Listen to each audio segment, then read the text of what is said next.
Cómo usábamos para hacer la mezcla, el principio activo más los excipientes, los pasábamos al mortero y así elaborábamos la forma oral sólida. ¿Y cómo puede ser esta forma? Puede ser un comprimido, o sea, ese polvo que hemos preparado lo llevamos a una compresión mecánica con punzones y su ventaja es que es de bajo costo, es muy preciso en la dosificación y tiene un tiempo de validez largo. Pero la desventaja es que no se lo puede administrar a los pacientes que tienen problemas para tragar.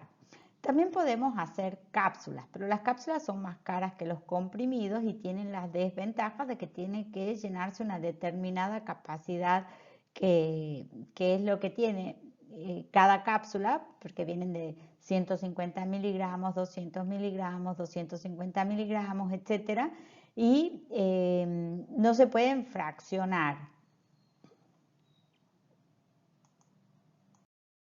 Tipos de formas orales sólidas son las que son de liberación modificada, que vamos a ver en otras diapositivas y les voy a explicar cada una de ellas. Estas se pueden formular y elaborar para darle, por ejemplo, un determinado lugar a donde llegue el principio activo, o para que esté más tiempo circulando en la sangre, o para que resista el ácido gástrico. Siempre da la dosis exacta, pero no pueden fraccionarse y tampoco puede tenerse un control en caso de sobredosis o reacciones adversas, porque están modificadas para estar más tiempo en el organismo, por ejemplo, o para llegar hasta un determinado lugar para ejercer su acción. De formas orales sólidas son los polvos, por ejemplo, los polvos que vienen multivitamínicos con hidratos de carbono para gente que necesita recuperarse, por ejemplo, el Ensure, que puede venir en latas como la leche o puede venir en sobres individuales y normalmente se usan para preparar una solución extemporánea. Extemporánea significa que lo preparo en el momento, cuyo vehículo, o sea, se pueden solubilizar en agua o en algún jugo. También otra forma oral sólida son los granulados, que tienen el principio activo y azúcares o coadyuvantes. Y también se pueden hacer en comprimidos para después poner en un poco de agua y produzcan efervescencia, o se lo puede usar para rellenar cápsulas. Los sellos que les contaba que hoy ya no se usan mucho son como cápsulas con la cubierta como de algodón, como de almidón, por ejemplo, como si fuera la cáscara del turrón que se come. Normalmente no se usan porque hoy se usan las cápsulas duras. Y también existen los liofilizados, que son polvos que se disuelven muy fácilmente en el agua, se dispersan y deben tomarse inmediatamente. Son preparaciones sólidas. Cada uno trae la dosis que se va a administrar, sea de uno o varios principios activos. O sea, si tomo amoxidal o amoxidal dúo, tiene uno o dos principios activos. Y se administran por vía oral, se van disgregando a medida que atraviesan el tracto digestivo en gránulos. Estos gránulos disgregados se disuelven y dejan el fármaco en solución para después ser absorbidos en el tracto digestivo y de allí por los capilares pasar al torrente sanguíneo. Los comprimidos normales pueden ser ranurados o no, o sea que tengan una rayita o no. También pueden ser efervescentes, que tienen mayor velocidad de absorción. Hay comprimidos masticables, que se le indica a pacientes que tienen dificultad para deglutir o a niños, por ejemplo las ibupiretas. Hay comprimidos bucales que solo tienen acción local, por ejemplo para una infección de la garganta. Hay comprimidos sublinguales de muy pequeño tamaño que se absorben rápidamente y que no tienen el efecto de primer paso, o sea, no pasan por el hígado. También hay grajeas que son un comprimido con una cubierta de azúcar, y hay comprimidos que tienen un recubrimiento pelicular específico que normalmente es gastroresistente, así atraviesa el estómago para llevar al intestino. Hay que tener en cuenta que los comprimidos nunca deben ser fraccionados porque se pierde la estabilidad o la biodisponibilidad. Oral también se administran cápsulas y las cápsulas pueden ser duras o blandas. Las cápsulas duras tienen un relleno sólido o semisólido y está formada por dos valvas que encajan una dentro de la otra. Son de fácil elaboración, ese polvo que preparamos en el mortero se coloca dentro de cada cápsula. Pero hay cápsulas blandas, quizás ustedes han tomado Actron en cápsulas que tienen un relleno líquido. Normalmente son soluciones oleosas, o sea, en base de aceite, como por ejemplo vitaminas liposolubles u hormonas, y están formadas por una sola pieza. Las cápsulas blandas tienen una gran exactitud en la administración de la dosis y protegen al principio activo a medida que va atravesando el tracto digestivo de su degradación, sea por acción del agua o por acción del oxígeno. Por acción del agua es lo que se llama hidrólisis y por acción del oxígeno es lo que se llama oxidación.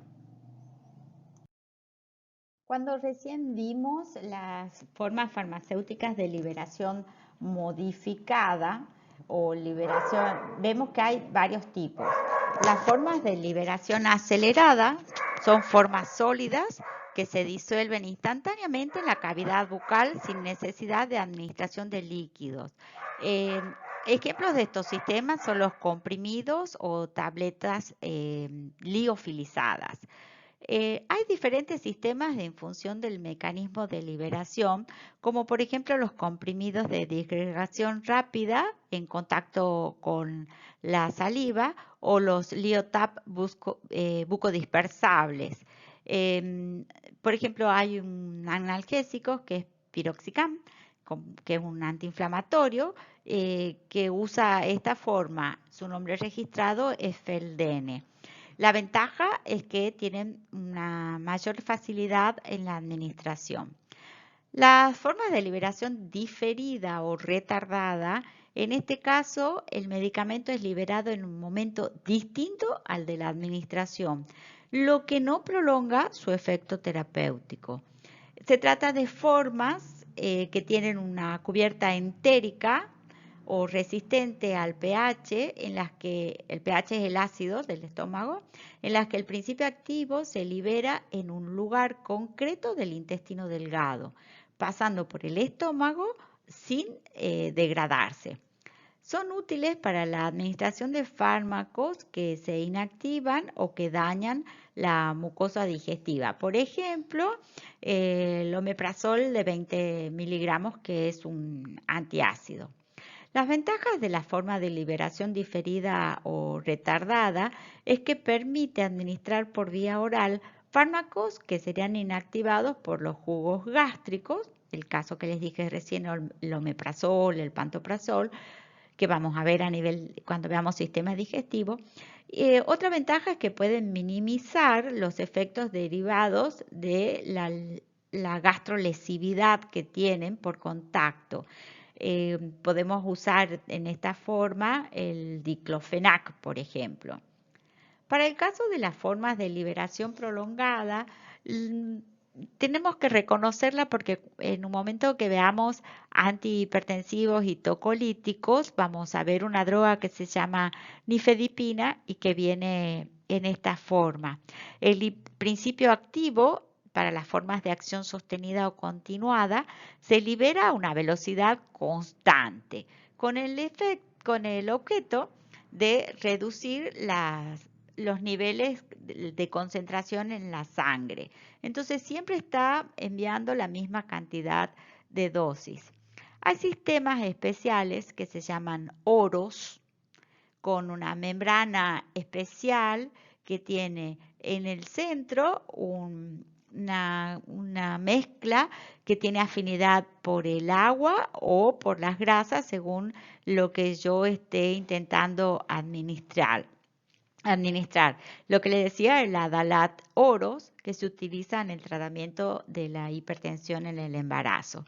La ventaja de las formas de acción sostenida o continuada son que mejoran el cumplimiento posológico, o sea, siempre se administra la misma cantidad de dosis, que no hay fluctuaciones en las concentraciones sanguíneas de la dosis total diaria y por lo tanto van a reducirse las reacciones adversas. Otra ventaja es que se controla perfectamente el lugar de liberación del medicamento en el tracto gastrointestinal. Para pasar a las formas orales líquidas. Los líquidos que tienen administración oral son soluciones, emulsiones o suspensiones. Depende de su densidad, para hablarlo más o menos en castellano. Y tienen uno o más principios activos que están disueltos en un vehículo apropiado. Vehículo es todo el excipiente en este caso. Las formas farmacéuticas líquidas que más se utilizan son los jarabes, elixires, suspensiones, emulsiones fluidas y tisanas, que hoy se utilizan poco ya que tienen baja concentración de principios activos. El jarabe es una solución acuosa edulcorada, dulce. El elixir tiene alcohol, ya no es una solución alcohólica, sino una solución hidroalcohólica edulcorada. La suspensión puede ser suspensión preparada o suspensión extemporánea. La suspensión viene lista para tomar o bien, en el caso de la extemporánea, viene un polvo al cual se le agrega agua en el momento de ser administrado. Se usan las suspensiones para administrar drogas o principios activos que son poco solubles en agua. Dentro de las formas orales líquidas también encontramos las emulsiones fluidas que tienen principios activos solubles en grasas. Muchas vitaminas son liposolubles y para ello se utilizan las emulsiones fluidas. Las ventajas de las formas orales líquidas es que liberan rápidamente el principio activo con una alta biodisponibilidad en velocidad. También su dosificación es fácil y cómoda, se utilizan cucharas, gotas o jeringuillas y resultan de elección particularmente en niños. ¿Cuáles son los inconvenientes de las formas orales líquidas? Es que hay una mayor contaminación microbiológica por lo cual se añaden conservantes y son menos estables en cuanto al principio activo. También se administran sólidos por la vía sublingual, ya que la mucosa sublingual, o sea, debajo de la lengua, está muy vascularizada, es decir, tiene muchos vasitos, por lo que hay una rápida velocidad de absorción y como no pasa por el hígado, no sufre el efecto de primer paso. ¿Qué se utilizan? Comprimidos o aerosoles. En el caso de los comprimidos, tienen diversas formas, pueden ser redondeados, biconvexos, no tienen que tener ángulos y lo más pequeño posible para que no haya demasiada secreción de saliva y por lo tanto no se intente tragarlo. Para el caso de los aerosoles que se administran por vía sublingual, se pulsa el spray con el dedo índice, dirigiendo el chorro a la zona sublingual, o sea, elevando la lengua, luego se cierra la boca y se permanece unos segundos sin deglutir, sin tragar. Así se favorece la absorción del medicamento. ¿Qué se administra por vía sublingual? Por ejemplo, medicamentos para la angina de pecho para pacientes cardíacos. También antagonistas del calcio para crisis hipertensivas. Se administran drogas analgésicas potentes como los opiáceos para el dolor intenso, y también se pueden administrar benzodiazepinas en el caso de que haya un ataque de ansiedad. La vía de administración rectal tiene una absorción más lenta que la oral, o sea que lo que pasa por la vía gastrointestinal. En este caso, para administración rectal vamos a usar supositorios o enemas. Los supositorios son formas farmacéuticas sólidas que tienen forma cónica u ovoidal, que están elaborados con sustancias que con el calor eh, se funden, y entonces en el intestino, en la parte del recto, liberan los principios activos que contienen. Si utilizamos enemas, son formas farmacéuticas líquidas que se absorben a nivel de colon y tienen una alta disponibilidad biológica. Se utiliza sobre todo para fármacos lipofílicos. En la vía de administración rectal puede tener tres tipos de acciones: mecánica, tópica o sistémica. La mecánica es el efecto laxante. Por ejemplo, administrar un supositorio de glicerina o una enema de sal. La tópica localizada es para el caso de que haya hemorroides, y la sistémica se utiliza en pacientes febriles como antitérmicos, o en pacientes que tienen convulsiones, como es el uso de la fenitoína. Por administración rectal se administran los supositorios, como dije, que sí tienen el efecto de primer paso debido a las venas hemorroidales superiores, y tienen baja disponibilidad en velocidad, aunque es una forma farmacéutica segura. ¿Cuándo utilizo un supositorio? Cuando el paciente está con vómitos, inconsciente o con dificultad para deglutir. Son especialmente útiles en los niños. También utilizo supositorios en medicamentos que irritan o son destruidos por la mucosa gástrica. Se utiliza la vía rectal cuando hay intolerancia debido al olor o al sabor. También utilizo la vía rectal cuando quiero administrar fármacos con acción local o medicamentos que tienen un marcado metabolismo hepático. Entonces, de acción tópica localizada por vía rectal, puedo usar antihemorroidales. Como laxantes, para ejercer una acción mecánica, o puedo usar para tener una acción sistémica, o sea, para que llegue por la sangre hasta el órgano. Por ejemplo, hay supositorios antitusivos. Respecto a las enemas, pueden ser laxantes, evacuantes, o sea, solo quiero desarmar un bolo a un paciente que está estreñido hace mucho tiempo, o puedo usar la enema también para tener una acción local o una absorción colónica. Si uso el enema para la acción local, tengo, por ejemplo, se usa el enema para el tratamiento de la enfermedad de Crohn usando mesalazina. Y si yo quiero usar el enema para absorción colónica, es para el caso de microenemas de diazepam en niños que están con epilepsia, o en pacientes adultos que no pueden deglutir.